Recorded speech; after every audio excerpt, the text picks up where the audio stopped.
What's going on, everybody? It's the Creative Fro checking back in for another episode of What I Wish I Knew Wednesday. And today I'm going to be talking about how to start a YouTube channel.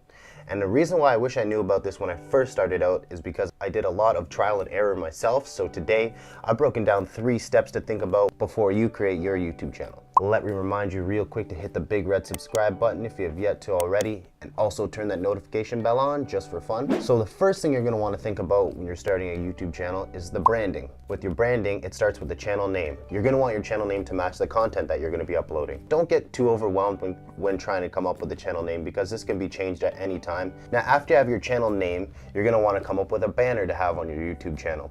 So your banner is the first thing new viewers will see, or any subscribers, they come back to your channel to check it out. Your banner will be at the top. So this is a good spot to put the channel name again, and maybe say at the bottom what the channel is about. If you post vlogs, if you post tutorials, if you post reviews, then put that in the banner so people understand what's going on. And also, if you get to a certain amount of following on YouTube, you can add in your other social media links at the bottom right hand corner, so you can take advantage of that. The last part of branding is your actual display picture for YouTube.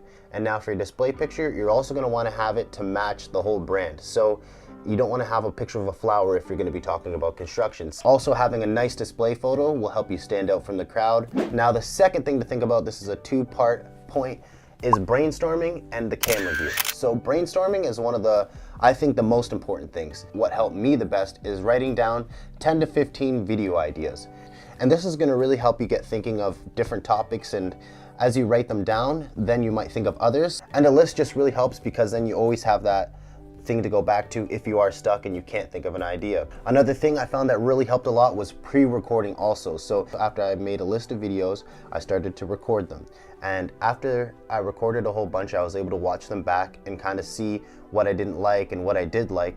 And I could go and re-record those videos again before the upload date if I wasn't satisfied. So let's say you create music and you want to make a channel that has vlogs, tutorials, and behind the scenes and stuff like that.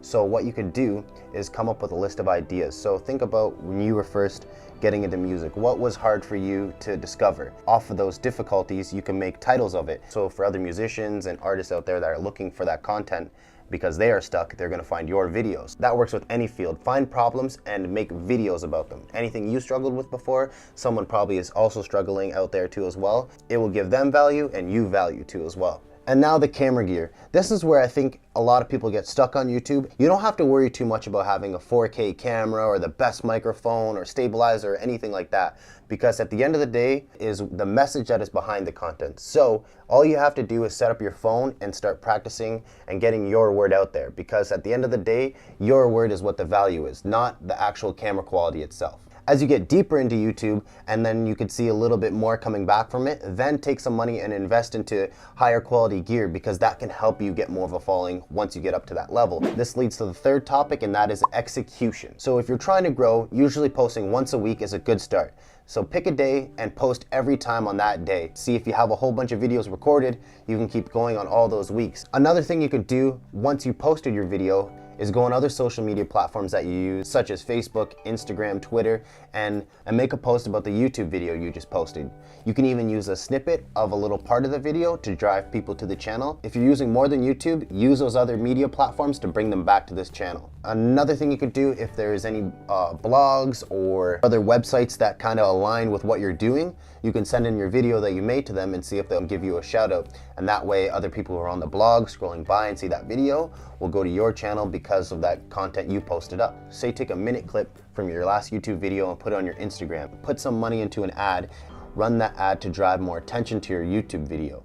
The reason why I should take advantage of this is because it's still underpriced. So before it gets too expensive and then it becomes almost unrealistic to do, we should use it now while we can. That's pretty much the 3 topics there, 3 things to think about when creating a YouTube channel. Please like this video if you did, comment down below if there's anything you wish you knew, and share this video if you think it could help somebody.